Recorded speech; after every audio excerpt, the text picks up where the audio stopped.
Rahasia uang mengendap di daerah, kemana 18 triliun itu hilang. Oleh Christovita Wiloto, Chairman Strategik Indonesia, ada satu hal yang menggelisahkan hati banyak orang, uang daerah yang disimpan di bank dalam jumlah ratusan triliun rupiah. Purbayar, seorang pejabat keuangan negara, mengungkap bahwa seluruh pemerintah daerah di Indonesia memiliki simpanan besar di bank. Ia bahkan menunjukkan daftar 15 daerah yang menyimpan dana paling besar.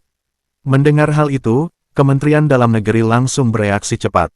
Menteri memerintahkan Sekretaris Jenderal, Direktur Jenderal Keuangan Daerah, dan Direktur Jenderal Pembangunan Daerah untuk mengecek kebenaran data tersebut.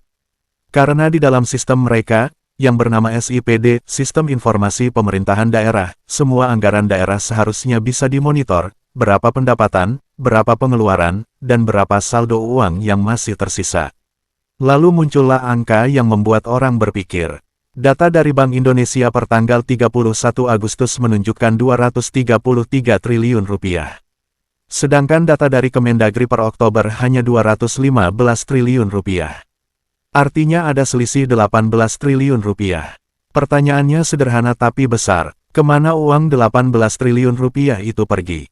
Jawaban resmi yang disampaikan adalah, uang itu dibelanjakan, karena memang, katanya, anggaran daerah tidak pernah diam.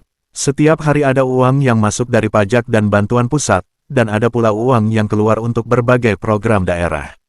Maka perubahan angka dianggap wajar dan dinamis. Namun pertanyaan di hati rakyat tetap menggema. Apakah benar uang itu benar-benar dibelanjakan untuk rakyat? Atau jangan-jangan sebagian menguap di jalan yang tidak terlihat?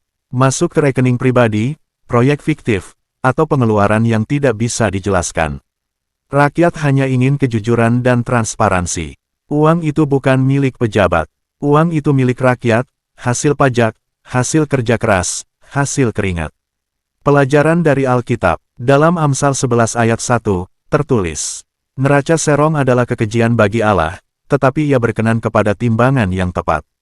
Artinya, Allah sangat membenci ketidakjujuran dalam pengelolaan harta. Jika ada uang yang disembunyikan, jika ada angka yang dimanipulasi, itu bukan hanya pelanggaran hukum manusia, tetapi juga dosa di hadapan Allah. Dan dalam Lukas 16 ayat 10-11, Tuhan Yesus berkata, barang siapa setia dalam perkara kecil, ia setia juga dalam perkara besar.